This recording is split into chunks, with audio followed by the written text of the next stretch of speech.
عزتمندو مسلمانانو دا د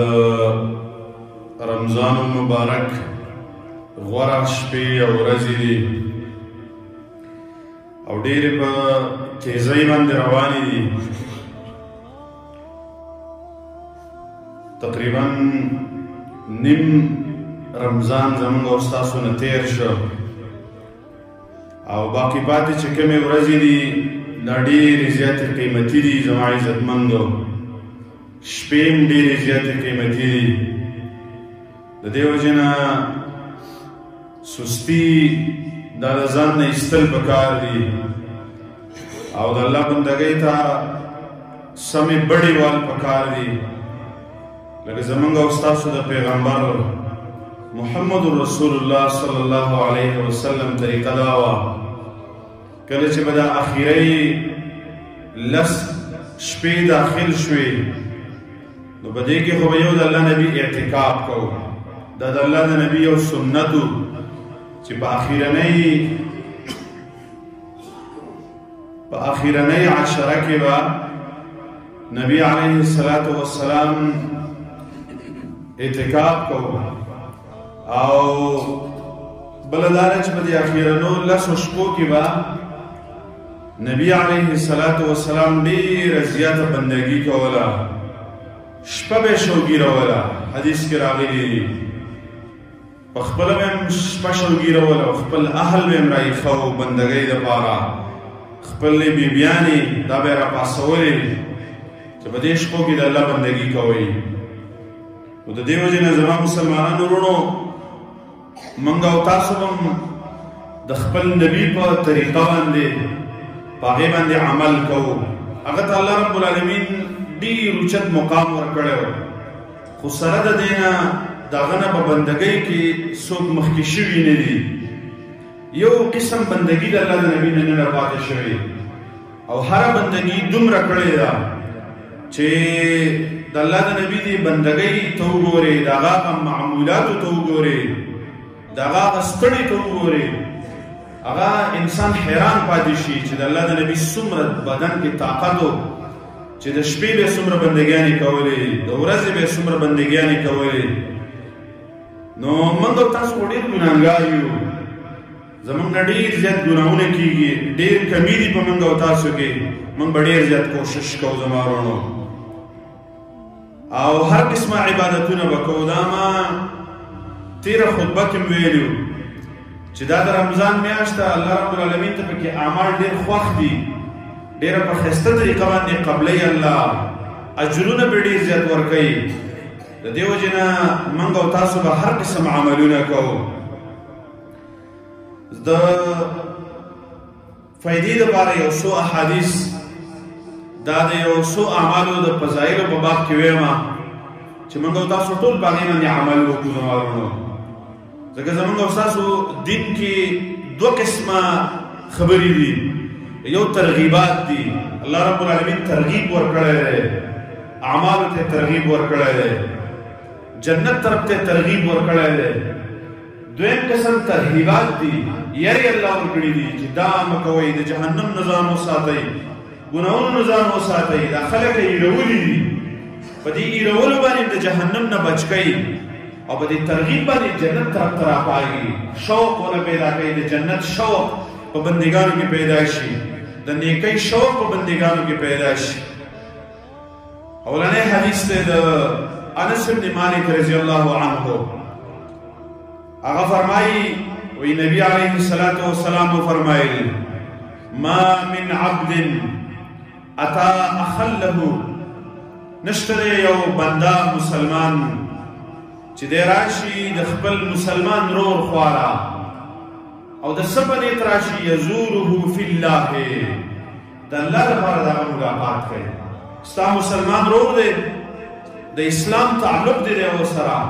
د الله نبي فرمایي ته د کور نه روان شي او د دغه مسلمان ملاقات له ځې او فی الله د الله لپاره ځې کوئ، بل څه غرض دې نشته، بل څه مقصد دې نشته دی، صرف د الله د رورولۍ په بنیاد باندې، د اسلام په بنیاد باندې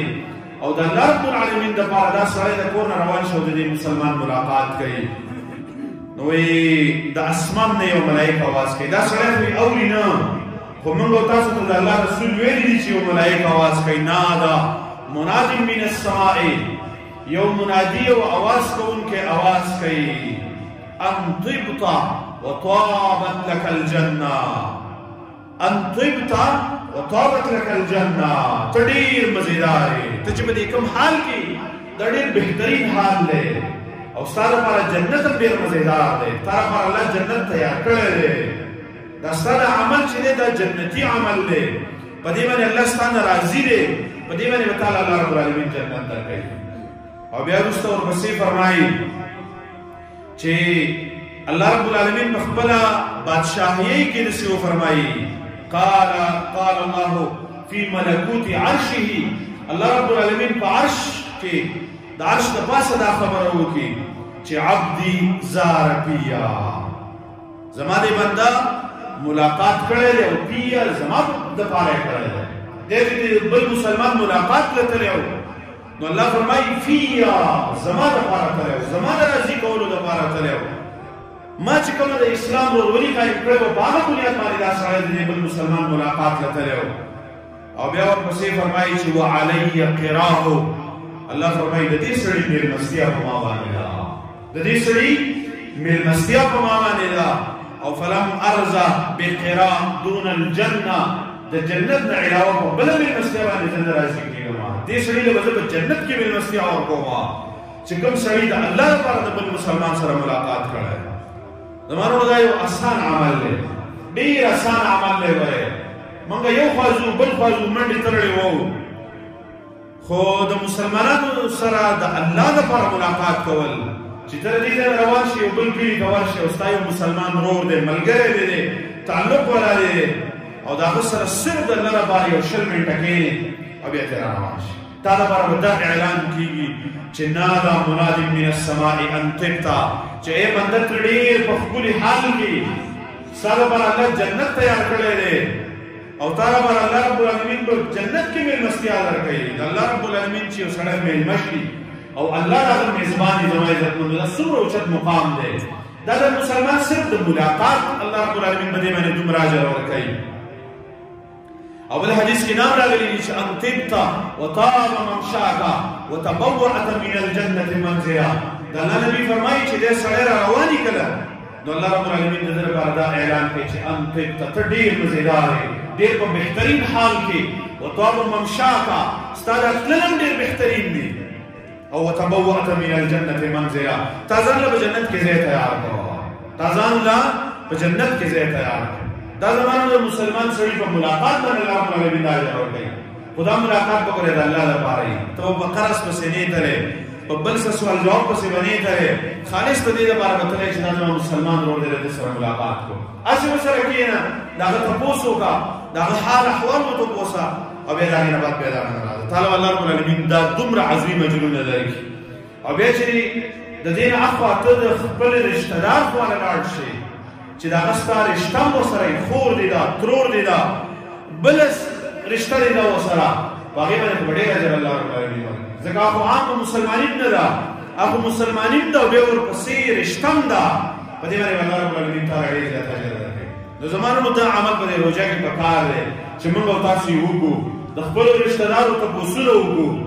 څومره رشته دار دي زموږ او ستاسو زموږ وس کېږي که د یو خوا تللی شو د دوو خوا تللی شو د دریو رشته دارانو خواله لاړ شو خو چې دا کوم فضیلت په دې حدیث کې راغلی دی چې دا حدیث موږ او تاسو ته میلاو شي چې الله رب العالمین وفرمایي چې دې بنده له به زه میلمستیا ورکوم بل حدیث کې راغلی نبی علیه الصلاة والسلام ابو امامه رضی الله عنه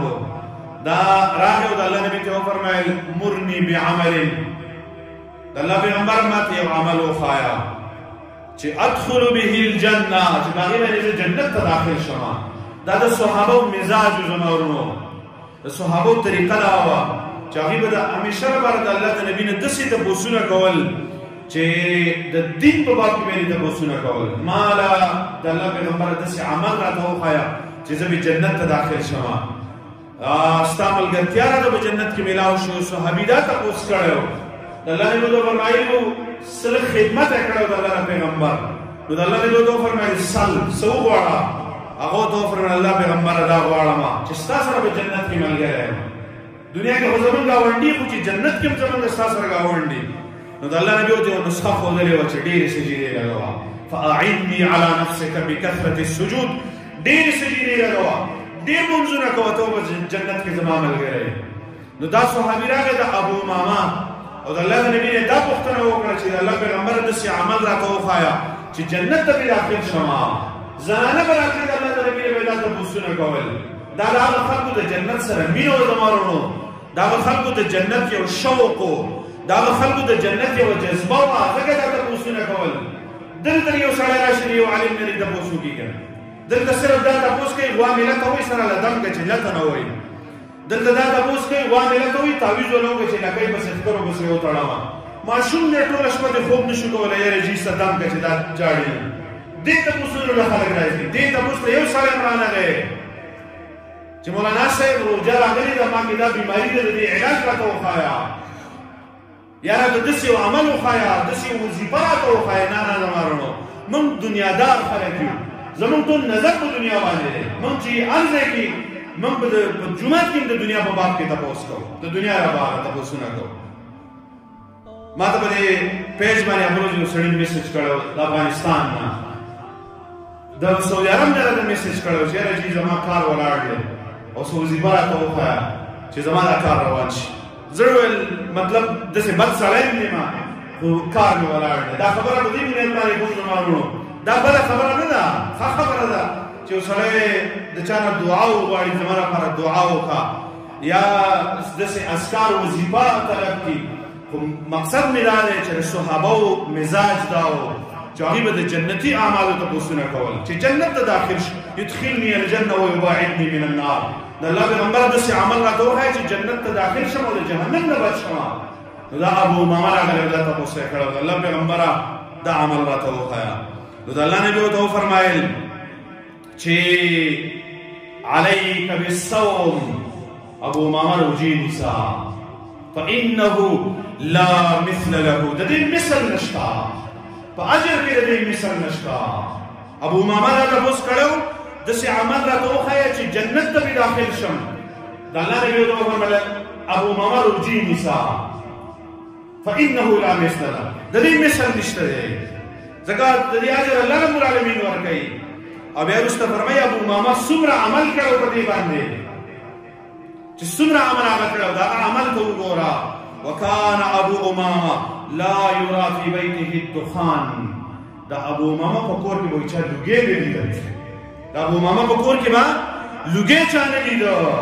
الا اذا نزل بهم ضيف الا مگر په هغه صورت کې چې کله به د هغوی که میلمه راغی بیا به خلکو ته پته ولګېږي چې ابو امامه اور بل کړی دی نور به همیشه به راغلي روژه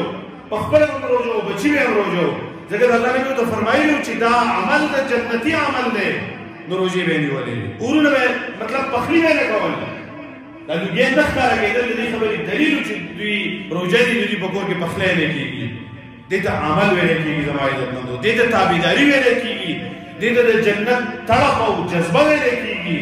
هسې د خولې تپوسونه نه چې تپوسونه کوه او عمل پرې مه کوه نه نه تپوس او بیا په هغې باندې عمل تپوس او بیا په هغې باندې عمل زما وروڼو روژه داسې عمل دی د الله نبي فرمایي لا مثل له د دې مثل نشته ګورئ د دې وجې نه زما وروڼو موږ به ګورئ روژې نیسو فرضي به هم نیسو د فرضي نه علاوه نورې چې کومې نفلي روژې دي د هغې به هم ډېر اهتمام کوو روژه کې ډېر زیات خیرونه الله رب العالمین ایښي دي درېیم نمبر حدیث زما وروڼو هغه دا دی عبدالله بن عباس رضی الله عنه هغه فرمایي وی نبی علیه الصلاة والسلام نه ما اورېدلي دي عینان لا تمسهما النار دوه قسمه سترګې دي دې ته به اور نه رسېږي دا به الله رب العالمین په اور باندې نه سېځي دوه قسمه سترګې الله رب العالمین په اور باندې نه سېځي یو یې وفرمایل عین بکت من خشیة الله هغه سترګه چې د الله د یاري د وجې نه هغې جړلې دي دا سترګه الله رب العالمین په اور باندې نه سېځي هغه سترګه چې هغه د الله د یاري د وجې نه جاړي دا سترګه زما وروڼو الله رب العالمین په اور باندې نه سېځي او دویم یې وفرمایل عین باتت تحرس فی سبیل الله هغه سترګه چې د الله په لاره کې څوکۍ کړې ده دا الله رب العالمین په اور باندې نصیږي. دا دوه قسمه سترګې دي زمانونو. یو هغه چې باتت من هغه سترګه چې بکت من خشیت الله، د الله د یری د وجې نه وژړل. د الله د یری د وجې نه زمانونو ژړا دا ده چې زمونږ او تاسو د خپل ریکارډ مخې ته کېږو. دا من چې کوم څه کړي دي، دا کوم ګناهونه کړي دي، دا کوم بد عملۍ کړي دي، دا خپلې مخې ته کېږه او بیا الله رب العالمین ته په ژړا شه چې الله د دې سزا که ماته میلاو شوه، زه د دې برداشت نشم کولی. په دې باندې که تا راونیوم زما به څه حالي؟ دا خو زما لپاره تباهي ده. دا خو د تباهۍ اسباب ما ځان له برابر کړي دي. د دې وجې نه چې کوم سړي ژړلي دي زما عزتمندو، دا سترګې الله رب العالمین په اور باندې نصیږي. او بل حدیث کې دا هم راغلی دي چې اووه قسمه کسان دي. د الله نبي فرمایي الله رب العالمین به له د عرش د سوري لاندې ځای ورکوي. یو هغه سړی دی چې ذکر الله خالیا ففاضت عیناه، ځان له ځای کې ناست دی الله یادوي او د ده سترګو نه اوښکې وهي. هغه سړی چې ځان له ځای کې ناست دی الله یادوي او د الله د یرې د وجې نه، د رب العالمین د عظمتونو د وجې نه، د الله رب العالمین د لویوالي د وجې نه، د الله رب العالمین د هیبت د وجې نه د ده د سترګو نه اوښکې وبهیږي. د الله نبي فرمایي دا سړی چې دی الله رب العالمین به دله د عرش د سوري لاندې ځای ورکوي. دا زمانونو ځان له کېدل په دې ژوند په بعضې موقعو کې، بعضې لمحو کې ځان له ځای کې کېناستل او بیا مراقبه کول، د الله رب العالمین په دې عظمتونو کې، په دې کائناتو کې سوچ کول، د دې سره د انسان پر زړه کې ډېر نور پیدا کېږي، ډېره رڼا پیدا کېږي، د الله سره ډېره مینه پیدا کېږي زما عزتمندو، او د الله نه ډېره یره په دې زړه کې پیدا کېږي. دا چې کله سړی ځان نشي او د الله رب العالمین په ذات کې نه او د الله رب العالمین په قدرتونو کې، د هغه په دې کائنات کې په دې کې کوم سړی سوچ وکړي زما عزتمندو، د ده د سترګو نه اوښکې وهیږي. د الله لویوالی دا به د مخې ته راشي، الله به وپېژنې. په دې کې چې سوچ وکړي الله به وپېژنې. او چې داسې ځان له شوی دی د سړي ذهن نه وزګارېږي. د دې نه هغه کمې فایدې چې دي الله رب العالمین موږ ته په قرآن کې ډېر زیات ترغیب راکړی دی چې تاسو لږ سوچ وکړئ په دې عالم کې که نه،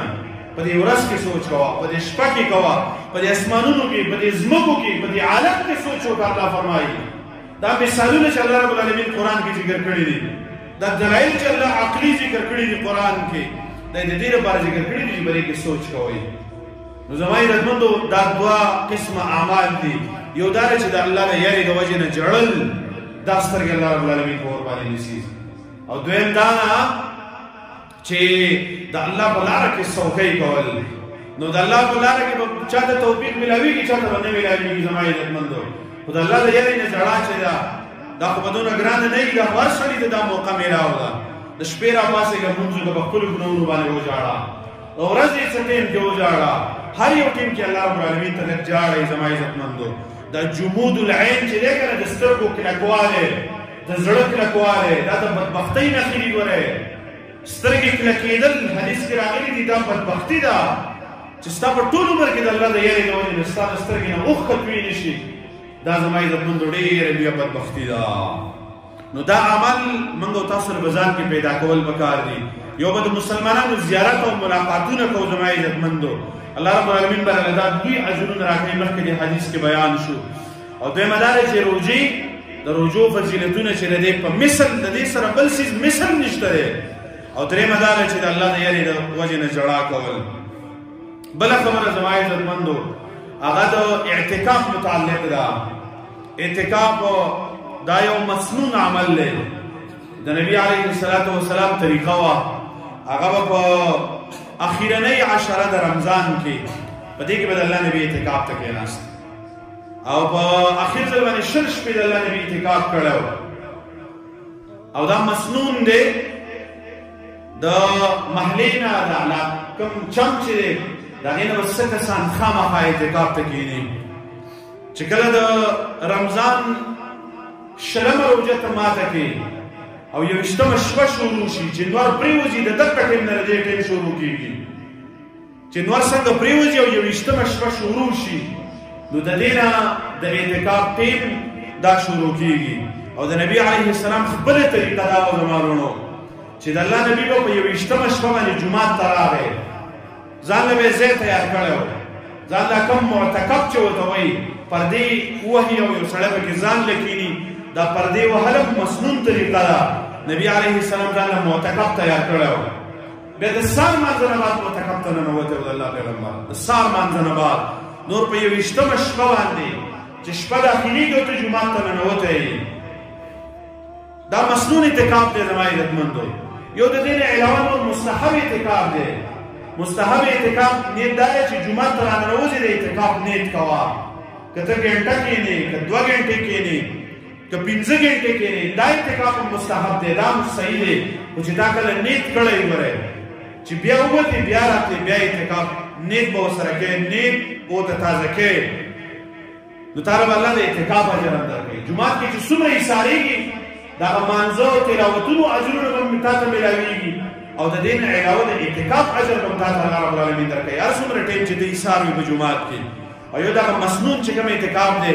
دا د رمضان په اخیرنۍ عشره کې دی د رمضان په اخیرنۍ عشره کې نبی علیه السلام به اعتکاف ته کېناسته او په دې کې زما عزتمندو ډېرې زیاتې فایدې دي د ټولو نه لویه فایده په دې کې دا ده چې یو خو د الله بندګۍ ته سړی صحیح فارغ شي د خپلې د دنیا نه بالکل ته راننوتی د الله کور ته د الله په کور کې مجاور یې دلته معتکف یې لازم ناست دی نو د انسان زړه چې دی دا ډېر فارغي د الله بندګۍ ته فارغي د هغه ذهن ډېر فارغي لږ خلوت وکړي خلک خیر ډېر پکې دی زما عزتمندو او بله فایده پکې دا ده چې خلکو ته لیلة القدر میلاویږي کوم سړی دا چې اعتکاف ته کښېني دې سړي له الله رب العالمین د لیلة القدر اجرونه ورکوي ځکه د ده نه لیلة القدر نه قضا کېږي دی خامخا په جومات کې ورته ناست دی دی به مونځ کوي دی به تلاوتونه کوي دی به دعاګانې کوي د دې بنده نه چې کوم سړی اعتکاف ته ناست دی زما ورونو لیلة القدر څومره چې اجر دی الله رب العالمین به دله ورکوي چې اخلاص پکې په دې بنده کې نو اعتکاف زما عزتمندو دا یو ضروري عمل دی چې کوم بنده له الله ټیم ورکړی فارغي ډېر ضرورت د هغه نه نو پکار ده چې هغه انسان اعتکاف ته کښېني او د اعتکاف دپاره یو خو دا دی چې د هغې کوم آداب دي کوم شرایط دي نو د جومات نه د معتکف سړي دپاره وتل د ضرورت په بنیاد باندې دا جایز دي د ضرورت په بنیاد باندې کوم سړی چې اعتکاف ته ناست دی او د قضای حاجت پروګرام اوس خو د مساجدو کې تقریبا او چې کوم مسجد کې نه وي نو د دې سړي لپاره د دې قضای حاجت لپاره بار ته تلل دا ولې جایز دي دا د ده لپاره جایز دي ځکه د دې نه د ده لابودي نشته خلاصۍ نشته د دې نه او دویمه دا ده چې د معتکف سړي لپاره غسل کول خپل ویښته ږمنځول او دغه شانته کې خوشبویي استعمالول دا صحیح دي دا جایز دي زما عزتمندو او عائشه رضی الله عنها فرمایي وایي نبی علیه السلام په اعتکاف کې ناست و نو د الله د نبي د جومات سره جوخ کور و جوخ دا دروازه د الله د نبي د جومات ته وه الله نبي چې به داسې راوتلو کور نه نو جومات ته به راته نو عائشه فرمایي د الله نبي به په دې دروازه کې دا سر را بار کړ او ما به هغه له ویښته ږمنځول نبي علیه السلام لره درېیمه زما عزتمندو هغه دا ده چې معتکف سړي دا ضروري خبرې کول دا جایز دي چې کومې ضروري خبرې دي نو دا د معتکف سړي دپاره جایز دي په دې باندې اعتکاف ته نقصان نه رسېږي غیر ضروري خبرې کول د دنیا خبرې کول پالتو خبرې کول او بیا د دې د پاسه دروغ او غیبتونه او لهو لعب کول زما عزتمندو دا صحیح نه دي په دې سره اعتکاف ته نقصان رسېږي معتکف سړی چې دی د عایشه رضی الله عنها په اثر کې راغلی دی چې دا سړی به جنازې له نه ځي دا سړی به بیمار پرسۍ له نه ځي ده له الله اجر ورکوي که څوک بیمار دی ده له به الله د بیمار پرسۍ اجر ورکوي که مړی شوی دی ده له به الله د جنازې اجر ورکوي دا دی به د خپل معتکف کې کښېني ده له به الله رب العالمین اجر ورکوي او د جمعې لمونځ چې په کوم جومات کې نه کېږي نو بیا معتکف سړی چې دی دا به هغه جومات ته لمانځه لپاره ځي چې په کوم کې د جمعې لمونځ کېږي د خپل جماعت نه وځي بل جماعت ته هغه جماعت ته چې کوم کې جمعې مونځ کېږي دا تلل د ده لپاره جایز دي. په دې کې به دی په لاره باندې چا باندې سلام اچوي دا مسنون طریقه ده وایي. بعضې خلک دونه پرهیز کوي چې په لاره باندې روان دي ځان یې ساده تاو کړی ځان یې داسې پټ کړی لکه زنانه په شانته کې. دا زما عزتمندو په دین کې دا نشته دی.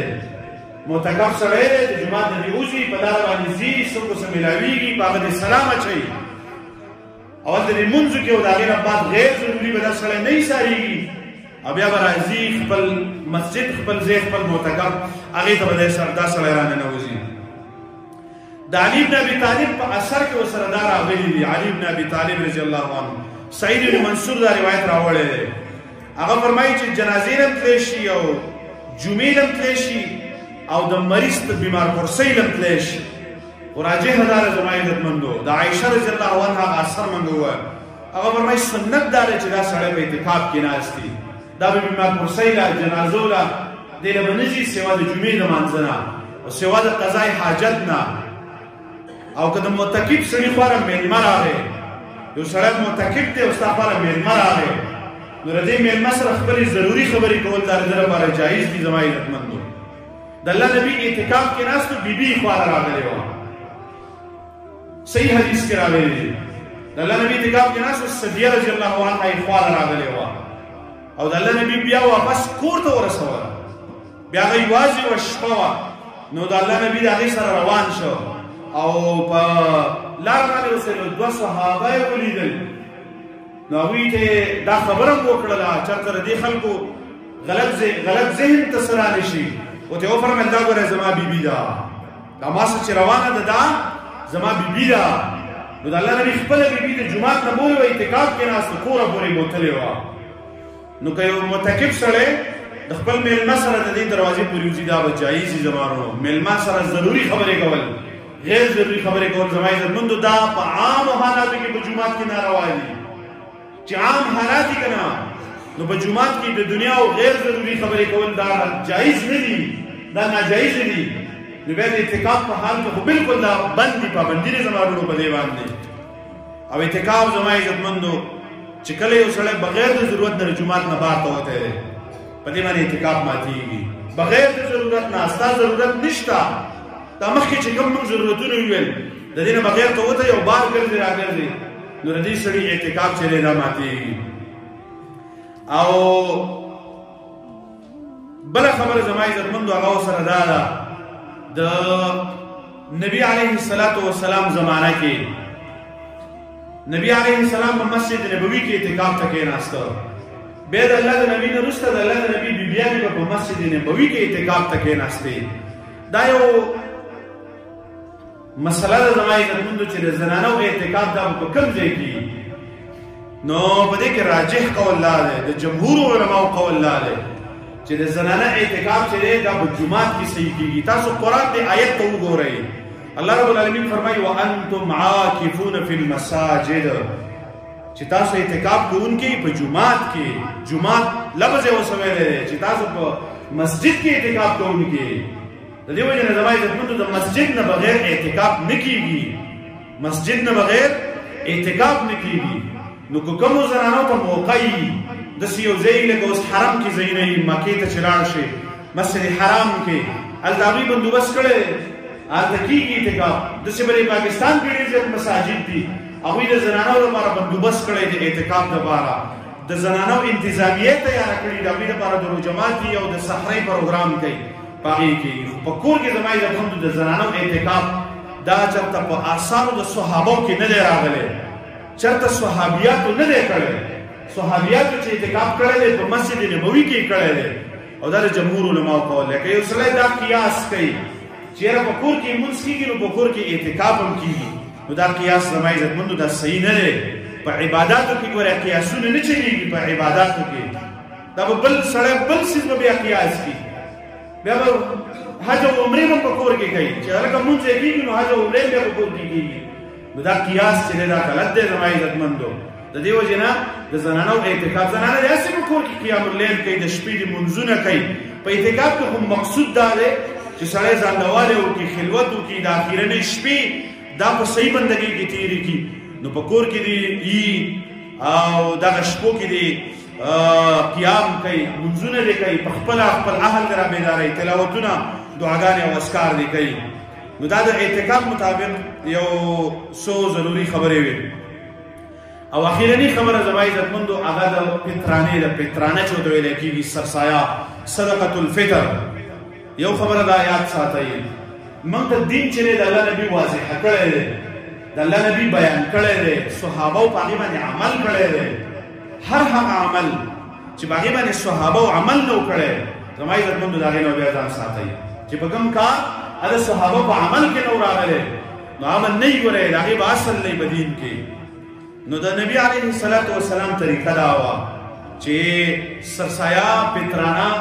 نبی علیه السلام به د اختر په ورځ باندې د اختر د منځه نه مخکې ورکوله. خو بیا وروسته د صحابو طریقه دا وه، بیا بیت المال جوړ شو. بیت المال د هغې بیت المال نه به مالونه تقسیمېدل غرباو مساکینو ته. نو دې صحابو به 2 ورځې مخکې یا 3 ورځې مخکې راجمع کوله. د اختر نه 2 ورځې مخکې یا 3 ورځې مخکې دا به راجمع کوله، او د هغې نه بعد به دا بیا تقسیمېده. فطرانه دې ته ویلی کېږي، فطرانه چې ته خو فطر وکړې که نه، فطرانه دې ته ویلی کېږي چې ته فطر وکړې. فطر معنی دا ده چې ستا روجې ختمې شوې او د هغې ستا نه به د روجو کې کوم نقصان شوی دی، بېهوده خبرې دنې شوي دي یا بعضې حرکات دنه شوي دي، نو دا د هغې یو قسم کفاره الله مقرر کړې ده. دا سرسایه چې دا د روجې دغه کوتایانو د هغې دغه نقصانونو دپاره الله یو کفاره مقرر کړې ده چې تا نه به په روژه کې غیر ضروري خبرې شوي، بېهوده خبره به شوي، د بېحیایي خبره به شوي یا بعضې عمل به نه شوی، د هغې لپاره به دا ته ورکوي. نو تا خو نه فطر نه دی کړی، ته دا په روژه کې روان یې او بیا یې ورکوي، نو دا مخکې ورکول دي. خو زما عزتمندو دا په 20مه 30مه په دې باندې ورکوئ. دا یې د صحابو عمل دا و، صحابو په دې طریقه باندې عمل کول. بله پکې بیا د اجناسو او د نقودو خبرې دي. د اجناس ورکول د نبي علیه السلام زمانه کې د صحابه کرامو طریقه دا و چې هغوی به اجناس ورکول. اجناس دا کوم د علاقې چې کوم خوراک دی، مثلا غنم دي، وربشې دي، کجورې دي، وسکې دي، دا د صحابو په زمانه کې قوت، د هغه زمانې خوراک دا و، دا به یې ورکول، یا به یې غنم ورکول، یا به یې وربشې ورکولې او کجورې به یې ورکولې، وسکې به یې ورکولې. نو په دې زمانه کې که یو سړی په دې باندې عمل کوي چې اجناس زه ورکوم، اجناس، نو یو سوع د یو کس په سر باندې، یو سوع د یو کس په سر باندې 2.5 کیلو یو سوع ده، دا د یو کس په سر باندې به ورکوي. بیا په دې کې د نقودو دا خبره ده، بعضې علماو به د نقودو د جواز فتوا ورکړې ده چې یاره د دغې متبادل روپۍ ورکولی شي. نو انشاءالله چې دا به هم جایز وي زما ورونو، د جواز په درجه کې به وي. د سینې چې موږ ورته ناجایز نه شو ویلی، خو غوره دا ده چې سړی اجناس ورکړي. غله چې کومه ده د زمانه کې وریجې دي، اوړه دي،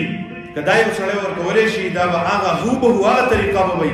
کومه چې صحابو د الله نبي کړې ده. او یو سړی نقد ورکوي، نو نقد هم ورکولی شي. بعضې خلکو ته د نقدو ضرورت وي، بعضې خلکو ته د نقودو ضرورت وي، نو د نقودو په شکل کې که یو سړی ورکړي انشاءالله جایز وي. دا مسکینانو له به ورکوئ، مسکینانو له، خو دا مخکې مه ورکوئ زما عزتمندو، 15 ورځې مخکې او 10 ورځې مخکې. ما تاسو ته وویل ټیک ده، بعضې امامانو به خبره کړي، بعضې علماو به خبره کړي، خو ګورئ پراپر طریقه د صحابو ده. صحابه د الله د نبي شاګردانو، هغوی به په 20مه 30مه دې باندې راجمع کړه او بیا به تقسیمېده په غریبانانو باندې. نو ولې به دغې باندې عمل نه کوئ؟ د صحابو په عمل باندې عمل کوئ زما عزتمندو. او دا بس انشاءالله ډېره غوره طریقه وي، دا به افضله طریقه وي. نو په دغه طریقه باندې زما عزتمندو عمل کوئ. مسکینانو له، غریبانانو له هغوی له ورکول پکار دي. او بله دا نه زما عزتمندو چې د بلې جمعې نه مخکې انشاءالله چې دا اعتکاف ته هغه به شروع کېږي. نو په دې باب کې هر محله کې، هر چم کې پکار دی چې بعضې مسلمانان د هغه محلې د غاړې د خلاصولو په بنیاد باندې اعتکاف ته کښېني. او چې کله یو سړی فارغ دی زما عزتمندو، کار یې ډېر ضروري نشته، په هغه باندې بلکل کار نه ورانېږي، کور پرې نه شړېږي، ضرورت نشته، دغه سړي دومره ډېره ذمهواري نشته دی، پکار دی چې اعتکاف ته کښېنئ. ډېر خیر به حاصل کړئ زما عزتمندو، ډېر خیر. بل کال نه به یا ژوندي یا به مړه یو. دا غنیمت دی زما عزتمندو، موقع د الله رب العالمین راکړې ده. د دې وجې نه ټول مسلمانانو ته دا اپیل دی چې کوشش وکړئ چې الله رب العالمین موقع ورکړي نو په دې اخیرنو شپو کې اعتکاف ته کښېنئ. مشران هم کښېنئ او دغه شانته کې نوجوانان هم کښېنئ. کوم نوجوانان دي او د هغوی تعلیمي سرګرمیانې معطل دي نو که هغوی سره ټیمي او اعتکاف ته کښېني زما عزتمندو ډېر خیر به ورته میلاو شي. د الله رب العالمین نه به دعاګانې وغواړو، د الله بندګي به وکړو او ډېر خیر به الله رب العالمین راکړي. لوی خیر یې دا دی چې د لیلة القدر خیرونه انشاءالله دا الله موږ له راکړي. چې اعتکاف ته کښېنو که نه نو انشاءالله چې د لیلة القدر څومره خیرونه دي الله به موږ له راکوي انشاءالله. د دې وجې نه د دې نه ځان مه خلاصوئ، ځان باندې لږه سختي راولئ، لږ خپل کارونه مخکې وروسته کوئ، خپلو کارونو لږ ترتیب ورکوئ. په دې اعتکاف ته زما ورونو کښېنئ، په دې کې خیر ډېر دی انشاءالله. او بله دا ده زما عزتمندو چې اخرنۍ شپې شروع کېږي کوشش دا کوئ چې غفلت او سستي مه کوئ او الله رب العالمین بندګۍ ته سمې بړې ووهئ. الله سبحانه وتعالی د دې خبرو موږ د عمل کولو توفیق راکړي. أقول قولي هذا وأستغفر الله لي ولكم ولسائر المسلمين.